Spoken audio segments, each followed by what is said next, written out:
Hello, good morning. Welcome to Business. My name is Darryl Kwao. Residents of Asing Asamankese in the Central Region have taken the initiative to convert all lands that are idle in the community into farms and the government's Planting for Food and Jobs program. Now, the committee members say it makes no economic sense leaving many plots of land without use. They have thus come together to convert a land earmarked for a cemetery to plant maize and other food crops to serve the community and also to sell the surpluses that would be left. DC for Asing South, who learned of the initiative, is encouraging communities in the district to take a cue from their counterparts at Asing Asamankese. Scores of enthusiastic residents at Asing Asamankese working their heart out to undertake the communal project under the Planting for Food and Jobs program. Led by the assembly member for the area, the community folks have decided to convert all idle land into something productive. They started with the land that has been earmarked for a cemetery, a land that has not been used for ages. DC for Asing South, Derek Owusu Ambrose, who got wind of the initiative, moved to the community to offer them his support. So they've decided to cultivate some maize to raise revenue for the development of the people of Asamankese. It falls within Planting for Food and Jobs. The president's vision was set aside for the planting. So being the DCE for the area, I passed by early in the morning to see what they were doing, and I was really encouraged. The DCE wants other communities in the district to emulate what the people of Asing Asamankese have done. What we intend doing, you give them the chemicals, that one is free of charge. I also liaise with the agric director to see if you can give them some fertilizers to boost the yield. It's a very good initiative. So I entreat other communities to emulate the good example of the people of Asing Asamankese. District Director of Agric, Jacob de Grafsaki, has also promised his outfit will support the community technically and with some resources to make their farming venture successful. And we want to introduce to them new method of row planting that makes it easier in ecologies where you have a lot of volunteer fire palm plants on the field. The residents believe the initiative should spur other communities on to embark on a similar venture to increase food production and also for the proceeds to develop the community.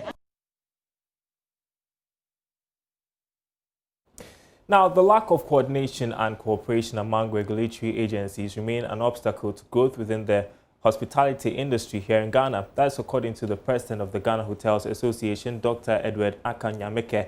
He says this has led to duplication of functions and the indiscriminate charges of license fees by agencies without recourse to the quantum to be paid by hotels. He was speaking at the second National Executive Council meeting in the Bono Regional Capital, Nyane. It's a sensitive industry, so it needs to be regulated. So we have no problem with that.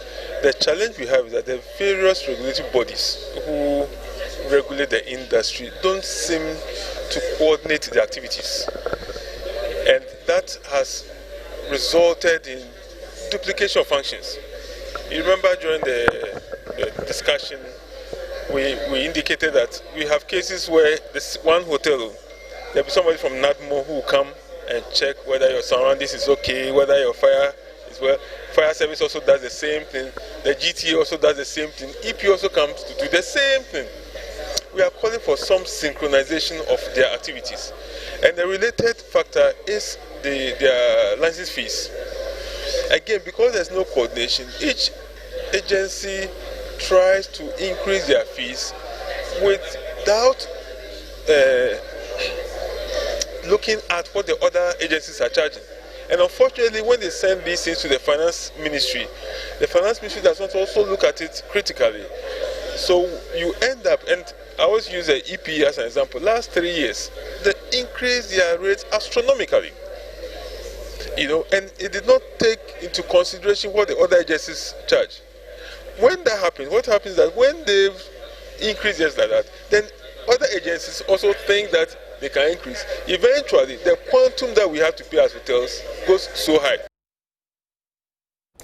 In other news, the country could return to the IMF for support in the near future. That's warning coming from London-based Economist Intelligence Unit because of challenges with revenue mobilization and rising expenditure. We have details in the following report. The EIU in the report is basing its forecast on challenges with revenue mobilization as well as rising expenditure, which would impact negatively on the country's fiscal position going forward.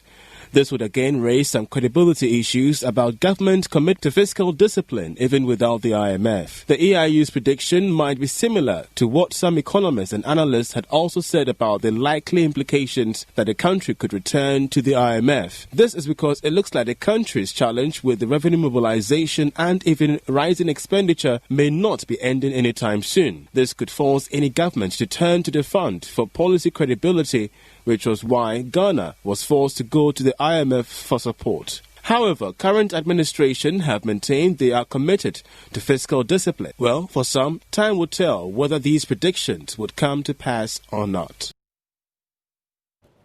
And those are the latest stories in the world of business. Back to you, Bernice. Thank you very much, Darryl Powell there. We'll bring you sports shortly this day.